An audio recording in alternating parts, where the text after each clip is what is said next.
Bien, estamos llegando al final de este encuentro central para las conclusiones de esta muy interesante charla. No sé si querés arrancar vos, Fernando, como de una manera hacer un cierre y también plantear, si te parece bien, algo que yo le había dicho a Richard en su momento de esta charla, qué pasa con el tema de la formación, el papel del INEFOP, qué pasa con la UTEC, con la UTU, o sea, hablando de cosas que se hicieron bien, por ejemplo, sí. Creo que ahí ese tema de descentralizar al estudiantado, en este caso mirando la UTEC, donde en Río Negro, por ejemplo, muchos estudiantes vienen de Montevideo. Hay varios estudiantes que hacen el camino inverso, ¿no? El estudiante que venía del interior a Montevideo ahora lo hacen al revés, de Montevideo hacia el interior. Y lo bueno es de que los que estudian allí se quedan allí a trabajar también. Sí, eso yo creo que ha sido un cambio sustancial en lo que es la política de formación. Ni que hablar que INEFOP ha jugado un papel preponderante en todo este tiempo, ¿no? Porque ha tenido programas de reconversión laboral de varios miles de trabajadores que por distintos motivos han quedado sin empleo. Creo que la Universidad Tecnológica y la UTU tienen un papel muy importante para jugar de aquí en más, porque un poco lo que hablábamos en el bloque anterior, decir, bueno, ¿dónde se está formando el empleo o dónde se va a formar el empleo? La desaparición de determinadas áreas de trabajo, ¿qué hacemos con ese trabajador? El trabajador es de usa y tire, o sea, después que cumplió una función en determinado ámbito, ¿dónde se instala, dónde se inserta para estar nuevamente en el mercado laboral? Si no decimos, bueno, la política de empleo va a estar orientada hacia determinada situación, esa gente va a quedar condenada, va a quedar fuera del sistema. Entonces alguien va a decir, bueno, ¿y de qué vive? Hablamos de una renta básica universal, como estuvo en discusión en algún momento, hablamos de los planes sociales de apoyo, hablamos de que queda fuera del sistema, delinque, se va, emigra. Entonces creo que hay un papel muy importante de las instituciones del Estado a que esa gente que sale del sistema o que sale de determinado puesto de trabajo se capacite y puede ingresar en otro lado. Hablábamos de investigación y desarrollo. Bueno, está comprobado que una inversión de 1 punto devuelve 10. ¿Por qué? Porque los países de América lo que hacen es formar investigadores, esos investigadores se van y después de los países europeos o de los países centrales lo que hacen es devolver eso, pero en el costo de producción de esos países. Entonces, eso que después pagamos nosotros, que lo formamos acá, lo pagamos 10 veces más caro. Entonces, no hay que tener una política de inversión, digamos, hacia el desarrollo que tiene que ver con la investigación, con la definición, que hay muy buenos investigadores en Uruguay, pero terminan emigrando por la falta de empleo. Porque ese empleo generalmente se da o en la universidad o en la UTU, y eso tiene un tope, tiene un techo, y además generalmente mal pago, ¿no? Que esa también es la otra situación que hay que poner sobre la mesa. El salario docente y el salario del que forma investigadores no puede ser mucho menor al que gana, no sé, el sector privado. El sector privado, porque ese también es el otro debate. Faltan enfermeros en salud pública, sí, porque la salud privada paga más, entonces la inmigración se hace más fácil. Faltan profesores en la educación pública, porque el privado paga más. Entonces ahí hay un sistema perverso que lo que hace que es de financiar el sector público para que el privado tome determinadas expectativas de formación que terminan en lo que decíamos anteriormente. Los del sector privado terminan con los mejores empleos. El que se formó en el público termina teniendo peor empleo, peor salario, y en definitiva hablamos de la fragmentación que decíamos anteriormente. Entonces creo que ese papel que ha jugado la UTEC es fundamental. Creo que hay que tener más expresiones de UTEC en otros lugares del país. Probablemente haya alguna propuesta de formación de otro centro en algún otro punto del país. La UTU ha hecho avances sustanciales en formación y bueno, creo que ese es el modelo, sin descuidar la formación cultural del uruguayo, es el modelo a plantear, porque bueno, en definitiva hablamos de que muchas veces hablar de un cambio en la educación es generar mano de obra para el capital. Yo pregunto, y esta es una posición personal, cuando Varela planteó la reforma en la dictadura del gobierno de la Torre, bueno, lo que hizo fue, más allá de congeniar en un aula el hijo del patrón y el hijo del peón, lo que hizo fue formar esos trabajadores que venían para el inicio del capitalismo a principios del siglo XX, ¿no? Que después fue lo que nutrió el vallismo. Entonces, está bien, pero tuvo un papel social, ¿no? El alambrado, ¿no? La formación, la escuela vareliana, todo eso tuvo un desempeño posterior que fue el Uruguay, que todos conocemos y reivindicamos el vallismo. Bueno, a veces hay que ser más sensato en la discusión y decir, sí, evidentemente, si alguien quiere entrar al mundo del trabajo, tiene que tener formación. Lo que tiene que hacer la educación es formar hombres enteros que tengan, además de esa capacitación, una cultura general que permita no ingreso de todo lo que dijimos anteriormente. Entonces me parece que esos papeles son fundamentales, está todo para discutir sobre la mesa, lo que pasa que los cambios son muy rápidos, hoy son minuto a minuto, y bueno, y a veces llegamos tarde al debate, a la discusión y a la implementación de los resultados. Sí, hoy quizás la escuela pública no tenga eso que decía Richard, pero sí recibe un aporte sumamente interesante de las migraciones internas del intracontinente que están llegando a Uruguay, que también están brindando allí un toque muy importante de intercambio cultural, de validar otras culturas, en fin. Yo sé que uno acuerda, y aunque sea un juego de palabras, cuando está en desacuerdo, porque si estamos todos de acuerdo, vamos como un asado, está todo bien. Pero ¿te parece que este año electoral, es el momento para lograr un acuerdo en materia de seguridad? Yo creo que este año electoral es el momento para sincerarse de que cualquiera que gane las próximas elecciones necesita un ancho campo de acuerdos para poder procesar algunos cambios en el país. Y por lo tanto, la primera recomendación que yo haría sería de ser cuidadosos en tirar la piola en los debates, porque nos necesitamos todos. En este barco que se llama el Uruguay estamos todos. Entonces, me parece que hay que reconocer el problema que el Uruguay tiene, y estoy convencido que se necesitan acuerdos. Y para hacer acuerdos, lo primero que hay que hacer es reconocer que capaz que el otro tiene algo de razón. Porque el acuerdo no es que yo te siento a la mesa y te digo, tenés que firmame el diagnóstico del problema, y de las 8 soluciones, aceptame 6. Y las otras 2, si no me las aceptás, las hago igual. Bueno, así no hay acuerdo. Eso no es un acuerdo, es una imposición.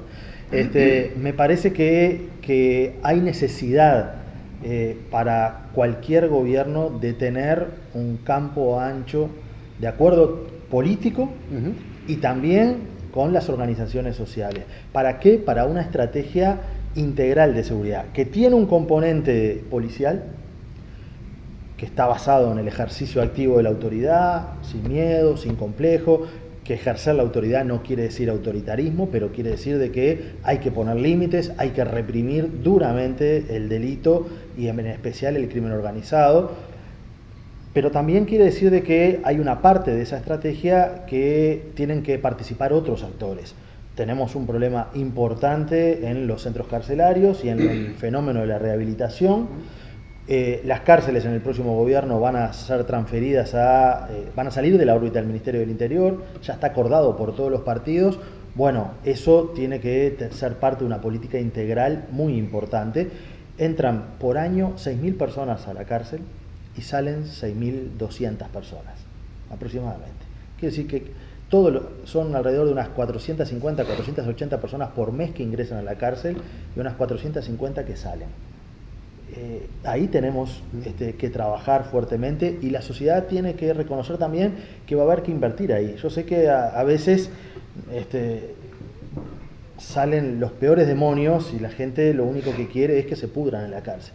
Pero las personas van a salir de la cárcel y si queremos construir seguridad tenemos que tener políticas para que haya ahí también derechos y responsabilidades, ser exigentes. Yo no estoy planteando la absoluta benevolencia o pensar de que son todos víctimas de algo que no quisieron hacer y por eso están ahí. No, no es así.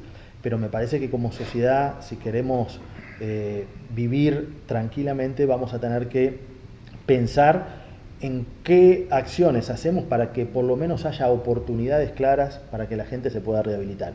Si después no lo quieren hacer porque es parte del libre albedrío de las personas, bueno, para ahí tiene que actuar claramente el ejercicio de la autoridad. Y el tercer componente son un conjunto de políticas sociales que hay que reformar, y por último, algunos cambios normativos. Tenemos algunos problemas con el Código de Proceso Penal, tenemos algunos problemas con algunas de las leyes que se sobrepusieron o se solaparon en este proceso, que hay que tener una visión integral que implica, bueno, que haya acuerdos para que cuando haya resultados podamos conjugar el nosotros en el triunfo y no el dedo acusador en el error. ¿Y te parece que en este momento donde hay algunas posiciones que se han radicalizado, como por ejemplo el senador Larrañaga con la propuesta de sacar militares a la calle, se ha conseguido además el número de firmas para que sea puesto a consideración de la ciudadanía? ¿Hay material allí para negociar? Bueno, en ese punto, justamente, me parece que cuando aparecen estas propuestas, La propuesta de Larrañaga es una propuesta de instalar la mano bruta y la mano ciega. Instalar al ejército patrullando. Entonces yo veo lo que ha pasado en estos días con las actitudes de los comandantes encubriendo hechos aberrantes, y me imagino lo que pueden ser esos mismos comandantes a cargo de procedimientos con ciudadanos uruguayos hoy en procedimientos de seguridad. No quiero ni saber las cosas que pueden pasar. Entonces, justamente por eso creo que se necesitan acuerdos, porque esa propuesta dentro del Partido Nacional no tiene el acuerdo del candidato principal, que es la calle Pou. Yo acabo de leer el programa que presentaron en estos días, sí. Y eso no está, claramente no está. Entonces ahí hay puntos de acuerdo. Y hay puntos de acuerdo también con otros sectores políticos, el Partido Independiente, el Partido Colorado. Creo que sí, creo que justamente, a pesar de que hay algunas voces que están planteando eso, también hay otras voces que han mantenido una distancia importante, y por lo tanto es el momento de ponerse de acuerdo con aquellos que por lo pronto plantean que una estrategia de seguridad tiene que estar basada en una visión integral, y que el rol de la Policía Nacional es el adecuado para asegurar la convivencia en el país.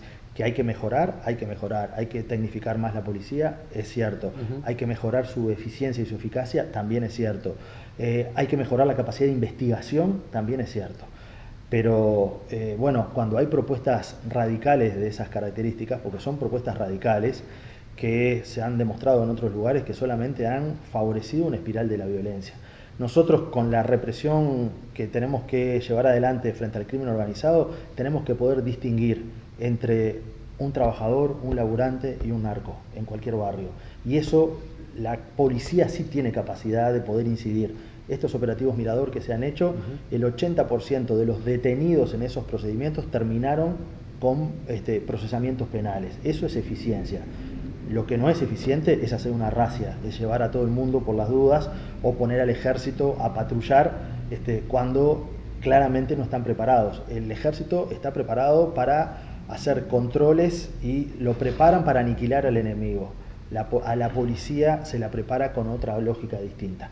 Por eso, incluso, creo que es importante tejer acuerdos y tener claro que hay que tener acuerdos potentes para fortalecer la institucionalidad del país. Richard. El Estado en algunos lugares no llega, no alcanza. Gustavo menciona de que hay 3 generaciones que seguramente están en una marginalidad endémica. El abuelo dormía hasta las 11, el padre hasta las 11, y el chiquilín nunca vio hábito de trabajo en la casa. Hay una falta del Estado de hace muchísimos años. El Estado tiene que llegar, el Estado tiene que abarcar esa zona. Lo que hablaba Gustavo del desembarco con 50 millones de dólares anuales es una política de shock, ¿verdad? Donde yo me imagino desde una plaza de deporte, un gimnasio, un centro educativo, un teatro, ¿verdad? Una policlínica, tener vereda, tener saneamiento, tener una calle, tener luz, ¿verdad? Darle calidad de vida al barrio. No se le puede pedir a alguien que nació allí, que pisa aguas hervidas todo el día y que sube todo cuando llueve, en la misma. A ver, no se puede ser tan hipócrita, hay que tener esa realidad. Lo otro es solo el Estado, y yo creo que solo el Estado no. La sociedad civil tiene que involucrarse en este problema, que es un problema que nos afecta a todos. Es como una pandemia, ¿verdad? Porque aparte nadie está libre.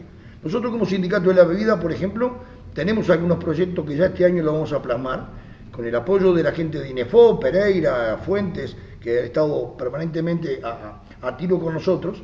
Guillermo Caraballo, el intendente de Paysandú, que tiene una sensibilidad pero fantástica con estos temas, vamos a poner Jaime Saavedra, que está al frente de un proyecto fantástico, que poca noticia tiene, porque uno ve el Concar o el ex-Concar y ve los videos de los hablazos en el patio, pero hay a 50 metros de ahí hay un proyecto de trabajo, de inclusión, que son los boticas que salen y están buscando una alternativa laboral y no salir de caño. Nosotros vamos a instalar, seguramente en la primer semestre de junio, es el objetivo que tenemos, una escuela de oficios en el ex local sindical de Pailana, en Paysandú, que nos cedieron en comodato al gremio de la bebida, para instalar oficios de valija, ¿verdad? Carpintería, soldadura, herrería, electricidad, cosa que el gurí, el liberado, pueda encontrar un entorno, bueno, de aprender un oficio para salir a buscar la vida. Vamos a necesitar de todo, no solamente el sindicalismo, de todo, el sector empleador, que nos dé una mano a emplear a esos muchachos una vez estén capacitados. ¿Por qué? Porque hay que abrirle la puertita, porque si no la hipocresía de aquellos que piden mano dura, sacar la represión más dura a la calle, ¿verdad? Cuando sale un botija que quiere recuperarse, no le da laburo porque su expediente es que salió de la cana hace 5 días. Entonces, a ver, la sociedad civil puede participar, obviamente que es el Estado el que tiene que estar allí. Y por último, a mí me parece que hay que tener mucho cuidado, ¿verdad? Yo también comparto yo no voy a votar la reforma que plantea el senador Larrañaga, no lo voy a votar, no creo que, no va a solucionar el tema, creo que lo va a empeorar. Poníamos el ejemplo, él puso el ejemplo de los militares uruguayos, yo pongo el ejemplo de lo que pasó en Brasil en las últimas 72 horas, mataron a 11, mataron a una familia entera porque la confundieron y eran una familia, y los masacraron 80 balazos, a ver.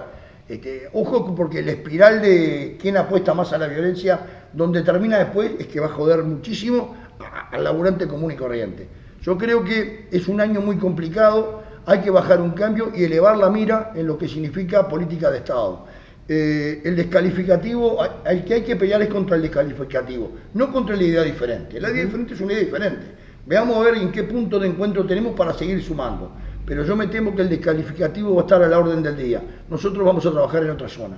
Vamos a trabajar como gremio de la bebida, tratando de apostar a la inclusión, tratar de apostar a dar una manito, un cabito a estos pibes que recién salen. Y creo que si esto se multiplica, puede generar un espacio y una ventanita abierta que es posible recuperar el botija. De esos que salen, la inmensa mayoría de los pibes que salen, a la larga vuelven a delinquir. ¿Por qué? Porque no tienen posibilidad de empleo. Muchos de esos no tuvieron ni siquiera capacitación para poder enfrentar este mundo del trabajo. Y la más fácil es la otra, tomado el Luca por noche, venía a cuidar la boca. Y bueno, entran con un delito a veces primario y salen casi profesionales. También hay que revisar el tema de las cárceles, ¿verdad? Yo soy de los que pienso, y muy desde el llano. Yo cuando a veces veo, y ahí está el que consume con el que le vendía. Yo creo que hay cuestiones que hay que separar, ¿verdad? Porque eso es el domador de cualquier barrio. Es como cuando vas a la pelota en la calle y jugabas con el cordón. Eso es así. Entonces vos no podés tener el que vendía con el que consumía. ¿Por qué? Porque pasa a ser la boca más grande del Uruguay, la propia cana. Entonces, por lo tanto, hay mucho para hacer. El descalificativo hay que irradiarlo por un costado, sin confrontar ideas. Yo aspiro a un año electoral fermental, seguramente después de las internas, donde los aspirantes a la presidencia confronten ideas, discutan el programa y después cada uno sacará su conclusión, ¿verdad? Bueno, de eso se trata un poco también Encuentro Central, ¿no? De compartir ideas, de pensar entre todos, de ayudarnos a pensar, de que ustedes también tengan estos insumos para pensar. Ha sido muy gratificante tenerlos a los tres hoy aquí. Gracias por la invitación. La verdad que uno se queda con la sensación de que, bueno, hay cosas, muchas cosas para hacer, pero que están esos insumos también para la discusión, para plantearlos, para atender esos puentes. Ojalá el que esté viendo el programa continúe, después que termine el programa, continúe con el debate en la casa, porque esto hay que reproducirlo en los ámbitos donde uno participa, ¿no? Efectivamente, gracias nuevamente por estar con nosotros. Gracias. Nosotros con ustedes nos encontramos el próximo viernes en un nuevo Encuentro Central. Recuerden que hay repetición el día sábado a las 10 de la mañana. Que pasen muy bien.